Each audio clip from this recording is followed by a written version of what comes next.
کہاں جا رہے ہو بن حریث؟ خدا نے چاہا تو میں ممبر پہ جا کے آج خطبہ پڑھوں گا۔ کس مناسبت سے؟ میں امیر ابن زیاد کی حکومت کا نائب ہوں۔ امیر ابن زیاد خود رے کی کون سی جہنم میں چلے گئے ہیں کہ آپ کو اپنی حکومت کا نائب بنا دیا ہے انہوں نے؟ استغفار کرو امیر، نہ تو میں عمر سعد ہوں اور نہ ہی یہ لوگ جو کھڑے ہیں عورت ہیں۔ عامر ابن مسعود، ہنگامہ مت کرو، بیٹھ جاؤ۔ یہ دو افراد جو تم دیکھ رہے ہو قاصد خلیفہ ابن زیاد ہیں، ان کی جانب سے کوفے کے مومنین کے لیے پیغام لائے ہیں۔ خدا کی پناہ، کیا آپ لوگوں نے سنا؟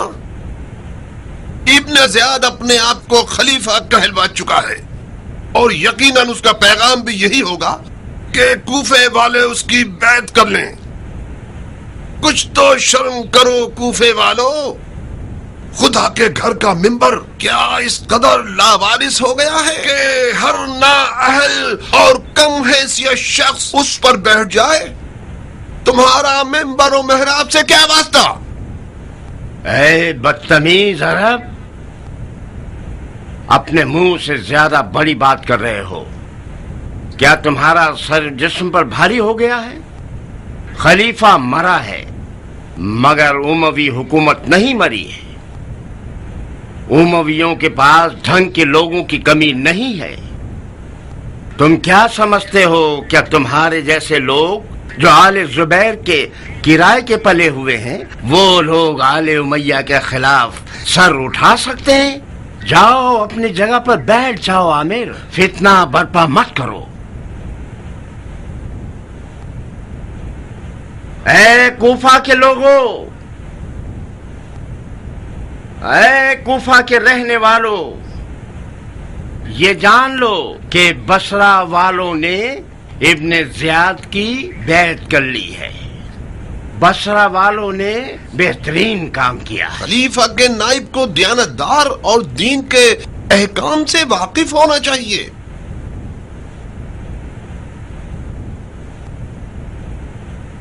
میں ایک شکی انسان ہوں بن حریث، 3 اور 4 رکعت میں شک ہو جائے تو کیا کرنا چاہیے؟ شکی انسان تو انسان نہیں ہوتا۔ تمہاری نماز پر افسوس ہے عامر، جبکہ تم نماز میں ہر چیز اور ہر کسی کے بارے میں سوچ سکتے ہو سوائے خدا کے۔ خلیفہ کے امیر کو معیشت اور امن و امان کی فکر کرنی چاہیے، سمجھے؟ یہ شکیات نماز، مبطلات وضو، یہ احکام نجاست اور محرمات اور مطہرات کے مسائل ان علماء سے پوچھنے چاہیے جنہوں نے دینی دروس پڑھے ہوں۔ یہ علماء امیر کی دسترس میں ہوتے ہیں اور لوگوں کی دینی مشکلات بھی حل ہو جائیں گی۔ منظور، بالفرض میں ایک بڑے گھرانے کا وارث ہوں۔ خدا جانتا ہے کہ نہ میں سستی کرتا ہوں اور نہ بغیرت ہوں۔ دن رات اپنا خون پسینہ ایک کر دیتا ہوں مگر اپنے گھرانے کا پیٹ نہیں بھر سکتا۔ جبکہ میں ایسے مسلمانوں کو دیکھتا ہوں جن کے گھر کے کتے بلی بھی میرے گھر کے بچوں سے زیادہ سیر ہوتے ہیں۔ آپ جو کہ لوگوں کی معیشت کی فکر میں ہیں، یہ بتائیے کہ میں کیا کروں، جبکہ نہ تو میں حرام کر سکتا ہوں نہ چوری کر سکتا ہوں۔ جاؤ مر جاؤ، تم زندہ ہی کیوں ہو جب اپنے گھرانے کا عزت سے پیٹ تک بھی نہیں بھر سکتے؟ کس نے کہا تھا کہ گھرانہ اتنا بڑھا لو کہ ان کا پیٹ بھی نہ بھر سکو؟ اس منطق کے تحت آپ میں سے اکثر لوگوں کو مر جانا چاہیے، کیونکہ آپ تنگ دست ہیں۔ جہاں تک ہم جانتے ہیں، خلیفہ اور اس کے کارندوں کو سنت رسول پر چلنے والا ہونا چاہیے تاکہ وہ مظلوم کا حق ظالم سے چھین کر لے۔ شاباش عامر، شاباش۔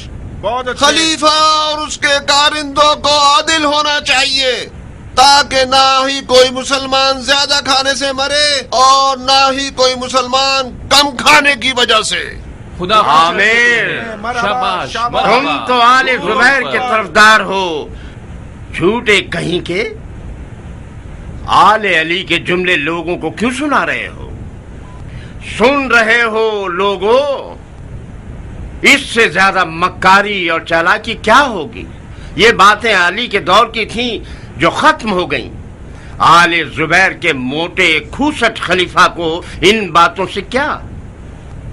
میں اس قدر غیرت اور مردانگی رکھتا ہوں کہ اپنی حکومت اور اقتدار کے حصول کے لیے شریعت اور دین کی باتوں کا سہارا لے کر لوگوں سے کوئی ایسا وعدہ نہ کر لوں جو پورا ہی نہ کر سکوں۔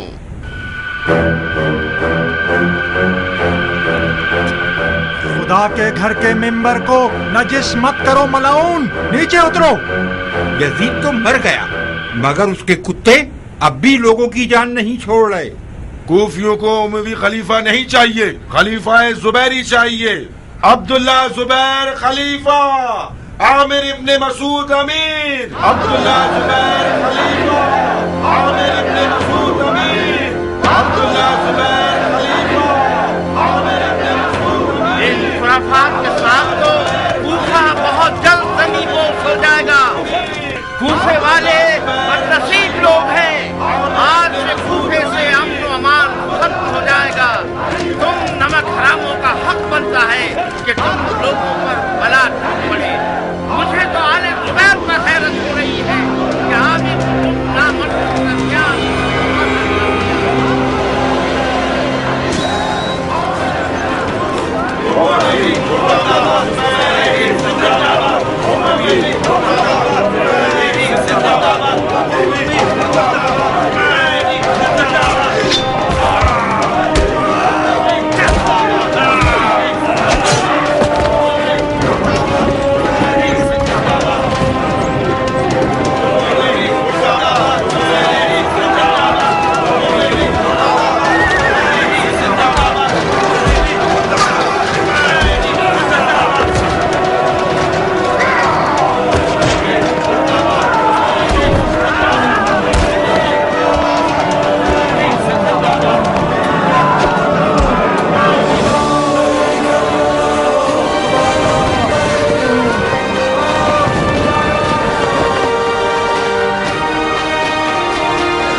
عراق عرب کے حالات پرآشوب ہیں۔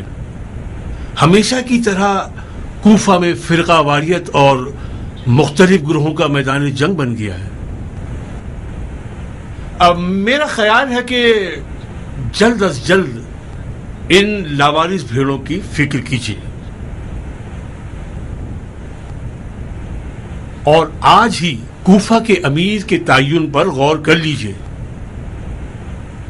جس قدر یہ موضوع پرانا ہوتا جائے گا اتنا ہی کوفہ پر تسلط پانا مشکل ہوتا جائے گا۔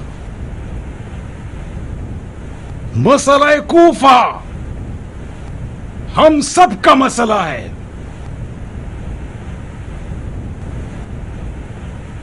ہمارے خیال سے وہ واحد آدمی جو کوفے کے معاملات کو بآسانی سنبھال سکتا ہے وہ ہے ابو اسحاق، جو عراق کو بھی اچھی طرح سے جانتا ہے اور کوفے کی تقریباً پوری اکثریت کا محبوب ہے، اور کچھ ادھار بھی ہے جو ہمارے سر پر ہے۔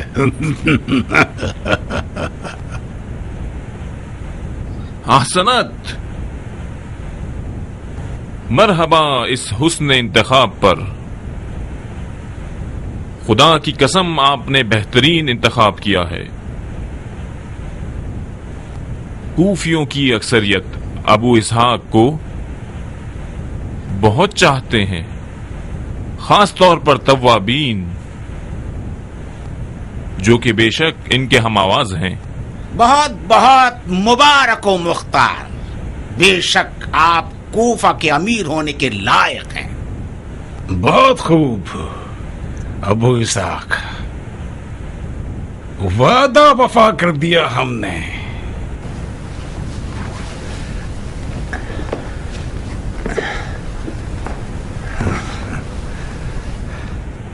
ہر چند کے آپ مکے میں ہمارے لیے امن کے پروانے تھے، مگر کیا کروں کہ عراق تمہاری دریات اور تدبیر کا محتاج ہے. جلدی کرو ابو اسحاق، کوفہ تمہارے انتظار میں ہے.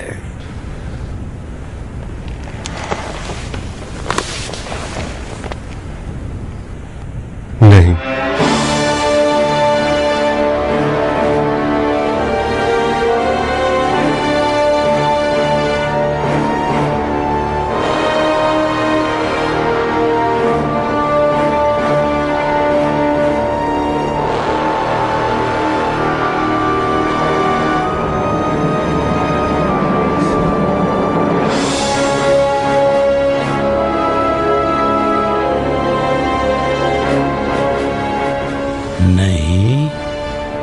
گزارش ہے کہ مجھے معاف رکھیں.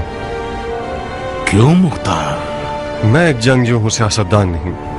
جیسا کہ آپ نے فرمایا کہ کوفہ کو ایک سمجھدار اور سیاستدان امیر کی ضرورت ہے تاکہ سمجھداری اور ہوشیاری سے کوفیوں پر کامیاب ہو سکے. میں خود جانتا ہوں کہ میرے پاس ایسا کوئی ہنر نہیں. تم انکساری دکھا رہے ہو مختار، انکساری سے کام لے رہے ہو. تمہیں یاد نہیں کہ تمہاری ہم سے بیعت کرنے کی شرط عراق کی حکومت تھی؟ وہ شرط صرف ایک سواریہ نشان تھا آپ کو پہچاننے کے لیے. میں یہ جاننا چاہتا تھا کہ آپ کی نظر میں مختار کی کیا قدر و قیمت ہے، بس اتنا ہی. میری حکومت کا تخت گھوڑے کی زین ہے اور میری رایا تلوار. میں فوجی لباس میں بڑا ہوا ہوں اور میری زبان ایک جنگجو سپاہی کی دو ٹوک اور سخت زبان ہے. حکومت کرنے کے لیے ایک نرم، میٹھی اور رنگ برنگی زبان چاہیے. یہ وہ سبق ہے جو میں نے خود آپ سے سیکھا ہے. تو پھر بہتر یہی ہوگا کہ میں مکہ میں آپ کے حضور میں ہی رہوں. بہت خوب مختار. نہیں، اب کون ہے جو کوفے کی حکومت کے لیے مناسب ہوگا؟ ہاں، ظاہراً کوفے والوں نے اس خط میں ایک شخص کا انتخاب کیا. بہتر ہے کہ خلیفہ ان کی رائے کو بھی دیکھ لیں. کس کا انتخاب کیا ہے؟ عامر ابن مسعود کا. ہاں، عامر ابن مسعود ایک دیندار اور خیر خواہ انسان ہے، مگر صرف دیندار اور خیر خواہ ہے. کیا وہ کوفے جیسے شہر سے نمٹ سکتا ہے؟ ہاں، مجھے بعید لگتا ہے. کچھ عرصے اسے مہلت دے دیجئے کہ والی کوفہ بن جائے. اگر وہ لائق اور سمجھدار نکلا تو بہت خوب، نہ ہوا تو ایک ذمہ دار انسان کو کوفے کی حکومت کے لیے چن لیجئے گا. جناب خلیفہ، کوفیوں کی رائے پر اعتماد کرنا کوفہ کے لوگوں کو آل زبیر کا چاہنے والا بنا دے گا. اچھی رائے ہے، اگرچہ ہمیں لگتا ہے کہ مختار کوفے کی حکومت کے لیے سب سے اولا ہے. حیف ہے کہ اس نے منع کر دیا. حیف ہے.